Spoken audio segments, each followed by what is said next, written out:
Welcome to Mouhas diary my channel. কৃষ্ণায় বাসুদেবায় হরয়ে পরমাত্মনি প্লুনতু ক্লেশনাশায় গোবিন্দায় নমো নমো। হে কৃষ্ণ, হে গোপাল, হে গোবিন্দ, হে বাঁকে বিহারী প্রভু, তুমি এই একাদশী আসছে, এই ষটতিলা একাদশী বা ষষ্ঠীলা একাদশী, এই 2026-এর এই মাঘ মাসের কৃষ্ণপক্ষের একাদশী তিথিকেই বলা হয় এই ষটতিলা একাদশী তিথি। পবিত্র এই তিথিতে ব্রতের সময় তিলের খুব ব্যবহার করা হয় বলে এই ব্রতের নাম ষটতিলা বা ষষ্ঠীলা একাদশী। এই একাদশীর মাহাত্ম্য ভবিষ্য পুরাণে বর্ণিত আছে। এই ব্রতের দিনে 6টি ক্ষেত্রে তিলের ব্যবহার বিদেহ।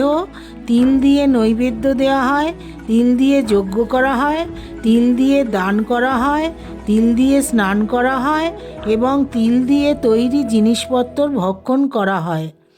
প্রাচীন বিশ্বাস অনুসারে ষটতিলা একাদশীতে এইভাবে তিল সেবন ভক্তকে মোক্ষ লাভ করতে সহায়তা করে। এর পাশাপাশি এই দিনে তিল দান করলে ভক্তের দারিদ্র্য দূর হয় এবং তিনি ধনী হয়ে ওঠেন। যে একাদশী দেবী তার একনিষ্ঠ ভক্ত বা সাধকের অন্তরে কামাদি ষটগুণকে ক্ষণে ক্ষণে তিলে তিলে সস্নেহে সত্ত্বগুণে পরিণত করেন এবং যিনি চতুর্বর্গ লাভে সহায়ক হন, তিনি শ্রী শ্রী ষটতিলা একাদশী দেবী নামে প্রসিদ্ধি লাভ করেছেন। বন্ধুরা, আজকে আমি এই ষটতিলা একাদশী বা ষষ্ঠীলা একাদশী নিয়েই তোমাদের কাছে বলবো। স্বয়ং শ্রীকৃষ্ণের এই ছবি দর্শন করো আর আমার কথা এই ষটতিলা একাদশীর ব্রতকথা শ্রবণ করো। বন্ধুরা, ভালো লাগলে আমার চ্যানেলটা তোমরা একটু সাবস্ক্রাইব করো আর শ্রীকৃষ্ণের নাম প্রচার করো। বন্ধুরা, তোমাদের আজকে এই একাদশীর ব্রতকথা আমি শোনাচ্ছি। এই ষটতিলা একাদশী 2026-এর 13ই জানুয়ারি 28শে পৌষ বিকেল 4:15 হইতে আর 14ই জানুয়ারি 29শে পৌষ রাত্রি 6:24 পর্যন্ত থাকছে। তোমাদের বন্ধুরা, এই ষটতিলা একাদশীর টাইমিংটা বলে দিলাম। 29শে পৌষ বুধবার 14ই জানুয়ারি এই ষটতিলা একাদশী পালিত হবে। পুরাণে বর্ণিত আছে, একবার ষটতিলা একাদশীর ব্রতের কথা আলোচনা হচ্ছিল। পুলস্থ মুনির সঙ্গে দালভ্য ঋষির জিজ্ঞাসা ছিল, মর্তলোকের মানুষেরা ব্রহ্মহত্যা, গোহত্যা, অন্যের সম্পদ হরণ ইত্যাদি আদি পাপ কর্ম দ্বারা নরকে গমন করে। এই নরগতি থেকে রক্ষা পেতে কি করা উচিত, বা এই পাপ থেকে উদ্ধারের কোন উপায় থাকলে বলুন তো। এই প্রশ্নের উত্তরে পুলস্থ মুনি বলেছিলেন যে এই পুণ্য দিনে শুচি, জিতেন্দ্রিয়, কাম, ক্রোধ আদি শূন্য হয়ে স্নানের পর ভগবান বিষ্ণুর পূজার্চনা করতে হবে দিনে, আর হোম যজ্ঞ সমাপন করতে হবে রাত জেগে। ষটতিলা একাদশীর দিন ব্রহ্ম মুহূর্তে ঘুম থেকে উঠে স্নান ইত্যাদির মতো দৈনন্দিন কাজ শেষ করে তারপরে বাড়ির পুজোস্থলে গঙ্গাজল ছিটিয়ে একটি কাঠের চৌকিতে একটি হলুদ কাপড় বিছিয়ে তার ওপর ভগবান বিষ্ণু এবং শ্রীকৃষ্ণের মূর্তি স্থাপন করতে হবে। তারপর পঞ্চামৃত দিয়ে স্নান করিয়ে নিয়ম মেনে ভগবান বিষ্ণুর পুজো করুন। বিষ্ণুকে চন্দন, অগরু, কর্পূর, ফুল, তুলসী, দুধ, প্রদীপ, জল, ফল নৈবেদ্য তৈরি করে ভগবানকে নিবেদন করুন। নারকোল অথবা 100 গুবাক সুপুরি দিয়ে নৈবেদ্য তৈরি করে কৃষ্ণ কৃষ্ণ কৃপালু স্তম গতিনাং ব্রতী ভব ইত্যাদি মন্ত্রের সাহায্যে অর্ঘ্য প্রদান করতে হবে। শতটিলা একাদশীর দিনে তিল সম্পর্কিত অনেক ব্যবস্থা আগেই বলা হয়েছে। এই দিনে পুজোর পর তিল দিয়ে যজ্ঞ করুন। দ্বাদশীর দিন সকালে ঘুম থেকে উঠে নিত্যকর্ম স্নান করে সূর্যদেবকে জল অর্পণ করুন। ভগবান বিষ্ণুকে নৈবেদ্য নিবেদন করুন। এছাড়াও ভগবান বিষ্ণুর উপাসনা করার সময় ওং নমো ভগবতে বাসুদেবায় নমো মন্ত্রটি জপ করুন। এরপর ব্রাহ্মণদের খাবার খাওয়ান অথবা সাধ্যমতো অভাবীদের দান করে উপবাস ভঙ্গ করুন। মুনিবর আরও বলেন, ভগবান শ্রীকৃষ্ণ একজন শরণাগত ভক্তের পরীক্ষা নিতে গিয়ে কপিল নামক এক ব্রাহ্মণের রূপ ধরে এক ভক্তকে উপদেশ দিয়েছিলেন।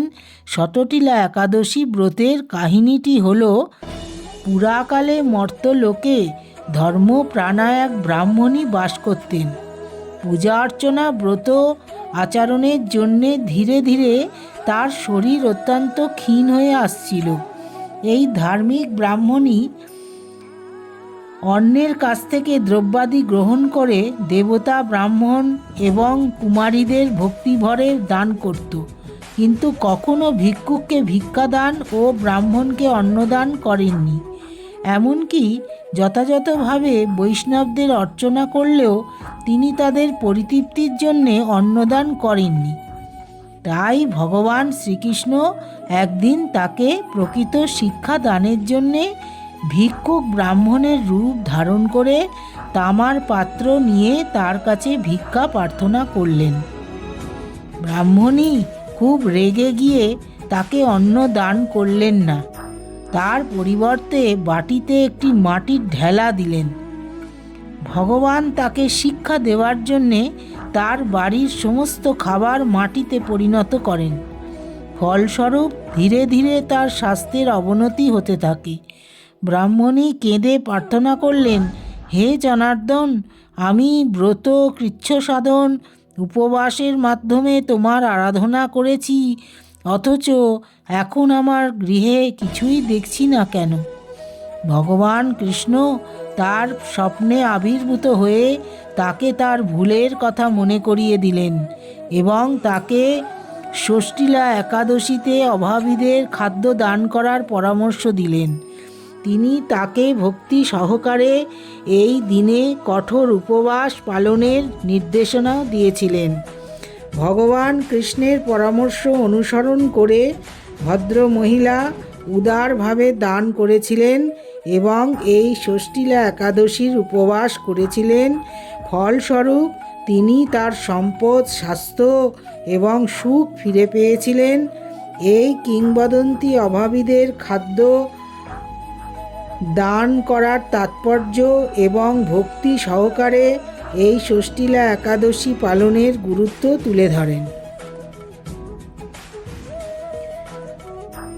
এই ব্রতের মুখ্য বিষয় হল ত্যাগ ও সংযম। নিষ্ঠা ও একাগ্র চিত্তে শতটিলা একাদশীর ব্রত পালন করেন তাদের সাংসারিক ও পরলৌকিক জীবনে দুঃখ, কষ্ট, দুর্ভোগের অধীন হতে হয় না। তারা চতুর্বর্গ ফললাভ করেন অন্তিমে। শতটিলা একাদশীর দিন তিল দিয়ে তর্পণ করার বিধানও রয়েছে। এই দিনে পূর্বপুরুষদের উদ্দেশ্যে তিল উৎসর্গ করলে তাদের বিশেষ আশীর্বাদ লাভ করা হয়। এছাড়াও পূর্বপুরুষেরা খুশি হন এবং পরিবারকে সম্পদ ও সমৃদ্ধির আশীর্বাদ করেন। প্রকৃতপক্ষে অতিরিক্ত বিষয় বাসনা করা উচিত নয়। বিত্তস্বার্থ অকর্তব্য। নিজে সাধ্যমতো তিল, বস্ত্র, অন্নদান করবে।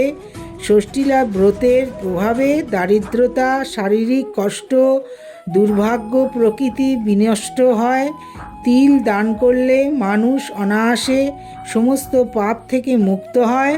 এ সকল কথার উল্লেখ আছে এই ভবিষ্য পুরাণে। বন্ধুরা, এই শ্রীকৃষ্ণের কথা তোমাদের বললাম, আর এই ষষ্ঠীলা একাদশী বা শতটিলা একাদশীর এই ব্রত মাহাত্ম্য তোমাদের কাছে পাঠ করে শোনালাম বন্ধুরা। তোমরা এই বুধবার 14ই জানুয়ারি তোমরা এই ষষ্ঠীলা একাদশীর দিনে অবশ্যই এই ব্রতকথা শ্রবণ করো এবং বিষ্ণু ভগবান শ্রীকৃষ্ণের পুজো অর্চনা করো। তাতে ভগবান তোমাদের মঙ্গল করবেন। আর একটু শ্রীকৃষ্ণের নাম করো, ভজন করো। এই একাদশীর দিনে এই একাদশী, ষষ্ঠীলা একাদশী বা ষটটিলা একাদশী, স্বয়ং শ্রী বিষ্ণুর পুজো। ব্রহ্মণ্য দেবায় গো ব্রাহ্মণ হিতায় চ জগদ্ধিতায় শ্রীকৃষ্ণায় গোবিন্দায় নমো নমো। পাপহং পাপ কর্মাহং পাপদ্মা পাপ সম্ভব ত্রাহি মাং পুণ্ডরীকাক্ষ সর্ব পাপ হরহরি। জয় শ্রীকৃষ্ণ, জয় রাধে, জয় গোবিন্দ, জয় গোপাল। তুমি সর্ব পাপ বিনষ্ট করো, সর্বরোগ নাশ করো প্রভু। আর তুমি ভক্তের কথা শ্রবণ করো, ভক্তের কষ্টে তুমি, দুঃখে তুমি পাশে থেকো প্রভু। এই প্রার্থনা করে আজকের এই ষষ্ঠীলা একাদশী বা ষটটিলা একাদশীর ব্রত মাহাত্ম্য পাঠ করলাম বন্ধুরা। তোমরা একটু শ্রবণ। Thanks for watching Mouas diary.